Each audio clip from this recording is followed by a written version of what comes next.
اهلا بيكم. النهارده جاي اقدم لكم كب كيك بصوص الشوكولاته، غرقان شوكولاته من جوه ومن بره. طعمه حلو قوي، سهل جدا، هنعمله في البيت باقل مكونات موجوده. اول حاجه محضره عندي بوله نزلت فيها بيضتين وكوبايه صغيره من السكر 100 جرام وكيس من الفانيليا. هبتدي اخلطهم بالمضرب الكهرباء او المضرب اليدوي او الخلاط، اي حاجه متوفره. هجيب عندي بقى كوبايه صغيره من اللبن 100 جرام، وهسيب لك المكونات في صندوق الوصف بالكوبايه وبالجرامات. هنزل عليهم بكوبايه صغيره من زيت الذره 100 جرام، وهستمر في الخفق لحد ما يديني القوام دوت.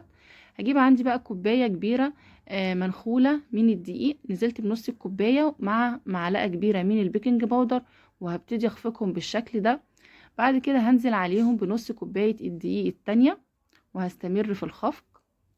هكون محضرة عندي معلقة كبيرة من الكاكاو الخام الأسباني، يكون من غير سكر، أي نوع كاكاو خام بس يكون من غير سكر. هبتدي بقى انخلهم بالشكل دوت، وهخفقهم بالمضرب اليدوي، دي آخر مرحلة. وبعد كده هيديني القوام والتقل ده. هكون محضرة عندي بقى كبات الكب كيك الورقية، بتجيبيها من أي محل مستلزمات الحلواني. بعد كده هجيب عندي بقى خليط الكيك واحطه في كيس الحلواني عشان يبقى سهل عليا وانا بوزعه بالشكل دوت. طريقته سهله جدا زي ما انت شفتي كده. طبعا معاكي قناه مطبخ فوفا، لو اول مره تشوفيني يلا اشتركي عندي وفعلي الجرس عشان كل جديد يوصلك باذن الله من وصفاتي. هكون محضره بقى عندي اي نوع شوكولاته، انا عندي شوكولاته شيبس وشوكولاته خام، انا مكسراها قطع صغيره. هبتدي اوزعها بقى على الكب كيك بالشكل دوت. هولع الفرن على درجة حرارة 180 درجة، هياخد تسوية بالظبط نص ساعة. واول ما هيطلع هيبقى معايا بالشكل دوت، طالع هش، ريحته حلوة قوي، طعمه بجد تحفة. الكيك اسفنج خالص يا جماعة زي ما انت شايفة بالشكل ده. هبتدي بقى ارص في طبق التقديم، واكون محضرة عندي صوص شوكولاتة.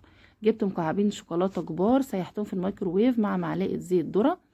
اداني القوام بتاع الشوكولاته دوت، طعم بجد تحفه خطيره. هتقدميها في اي مناسبه عندك، في اعياد الميلاد الولاد ممكن ياخدوها معاهم في اللانش بوكس هم رايحين المدرسه. طعمها حلو قوي، مكوناتها بسيطه. لو عجبتك اكتبي لي في الكومنتات، واستنيني في وصفات تانية كتير باذن الله هتعجبك، مع وصفات منوعات مطبخ فوفا. والف هنا وشفا، سلام عليكم.